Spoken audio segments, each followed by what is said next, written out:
ही दिलचस्प और सीख देने वाली है, तो बने रहिएगा अंत तक। बहुत समय पहले काशी को शिक्षा की नगरी के नाम से जाना जाता था। उस समय यह परंपरा होती थी कि प्रत्येक बालक जो ब्राह्मण के घर में जन्म लेता था, उसे काशी जाकर वेदादि शास्त्रों का अध्ययन करना होता था। तभी वह कर्मकांड आदि पुरोहिताई के कार्य करने के योग्य होता था। एक बार की बात है, एक पंडित जी ने अपने बेटे को भी शास्त्रों के अध्ययन के लिए काशी भेजा।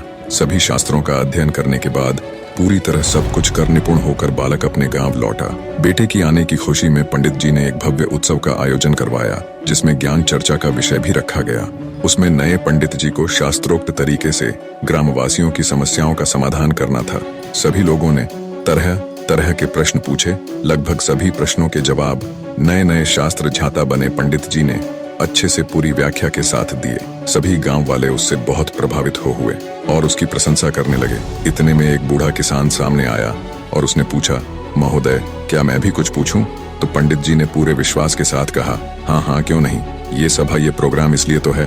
किसान बोला, ठीक है, तो बताइए, पाप का गुरु कौन है? पंडित जी ने अपने विवेक पर जोर दिया, परंतु इसका उत्तर नहीं मिला। सोचा, बहुत से गुरुओं के बारे में सुना है, पर यह पाप का गुरु किस खेत की मूली है, इसके बारे में तो कभी नहीं सुना। लगता है मेरा ज्ञान अभी संपूर्ण नहीं हुआ है। और वह वहीं से वापस काशी को रवाना हो गए। काशी जाकर उन्होंने अपने सभी गुरुओं से पूछा, लेकिन इस प्रश्न का जवाब उन्हें कहीं से नहीं मिला। हताश और निराश होकर इस बार पंडित जी अपने अंतिम गुरु के पास गए तो उन्होंने कहा, वत्स, इसका जवाब तुझे एक पापी ही दे सकता है। पंडित जी की आंखें आशा से चमक उठी। उन्हें लग रहा था कि अब उनको इस प्रश्न का उत्तर मिल जाएगा। उन्होंने तुरंत पूछा, ऐसा पापी कौन है और कहाँ मिलेगा? गुरुदेव बोले, मैं तो किसी पापी को नहीं जानता, लेकिन एक वैश्या है, वह तुम्हारे इस प्रश्न का जवाब दे सकती है। पंडित जी बिना कोई देर किए वैश्या के घर की ओर रवाना हुए। पंडित जी को आता देख वैश्या ने स्वागत में ताना कसते हुए कहा, ज्ञान के साधक, आज अज्ञान की सेवा में कैसे? पंडित जी ने स्वाभिमान पूर्वक कहा, हे देवी, मुझे आपसे केवल अपने एक प्रश्न का उत्तर चाहिए और उसका उत्तर केवल तुम ही दे सकती हो, इसलिए तुम्हारे पास आना पड़ा। मुस्कुराते हुए वैश्या बोली, पूछिए महाशय, ऐसा कौन सा प्रश्न है जिसका जवाब केवल मैं ही दे सकती हूँ? पंडित जी बोले, मैं जानना चाहता हूँ कि पाप का गुरु कौन है। वैश्या ठहाका लगाकर हंसी और फिर गंभीर होकर बोली, महाशय, इसके लिए आपको कुछ दिन यहाँ रहना पड़ेगा।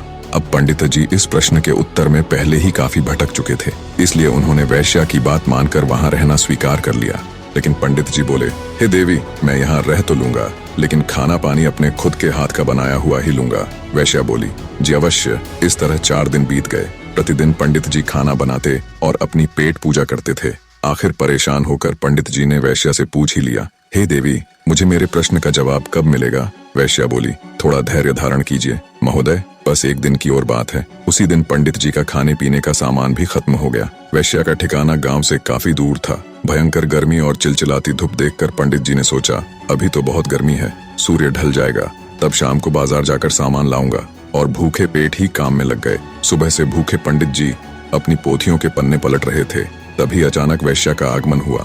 वैश्या बोली, पंडित जी, आप अकेले खाना बनाते हैं, कितने परेशान हो जाते हैं। एक काम कीजिए, कल से नहा धोकर आपके लिए खाना मैं ही बना दिया करूंगी। इससे मुझे भी आपकी सेवा का कुछ पुण्य मिल जाएगा और भोजन के साथ दक्षिणा में मैं आपको एक सोने की मुहर दूंगी। पहले तो पंडित जी ने आनाकानी की, किंतु मुफ्त का खाना और साथ में सोने की मुहर का विचार कर वैश्या का प्रस्ताव मान लिया। उसी दिन शाम को वैश्या ने तरह तरह के पकवान बनाए और उसकी सेवा में उपस्थित हुई। भोजन का थाल पंडित जी के सामने परोसा गया, लेकिन जैसे ही पंडित जी ने खाने के लिए अपना हाथ आगे बढ़ाया, वैश्या ने थाल पीछे खींच लिया। वैश्या के इस व्यवहार से पंडित जी क्रोधित हो गए और तिलमिलाकर बोले, ये क्या मजाक है? वैश्या ने विनम्रता पूर्वक कहा, श्रीमान, यही आपके प्रश्न का उत्तर है। पंडित जी, मैं कुछ समझा नहीं। वैश्या ने समझाते हुए कहा, महाशय, क्या केवल स्नान कर लेने मात्र से कोई पवित्र हो जाता है? क्या मेरी अपवित्रता केवल इतनी ही है जो केवल स्नान करके मिटाई जा सकती है? नहीं, लेकिन मुफ्त के भोजन और स्वर्ण मुद्राओं के लोभ में आप अपने वर्षों के नियम को क्षण भर में नष्ट करने के लिए तैयार हो गए। यह लालच ही पाप का गुरु है श्रीमान। पंडित जी को अपना जवाब मिल चुका था। निष्कर्ष, ये लोभ ही है जो हमारी पवित्रता को नष्ट करता है।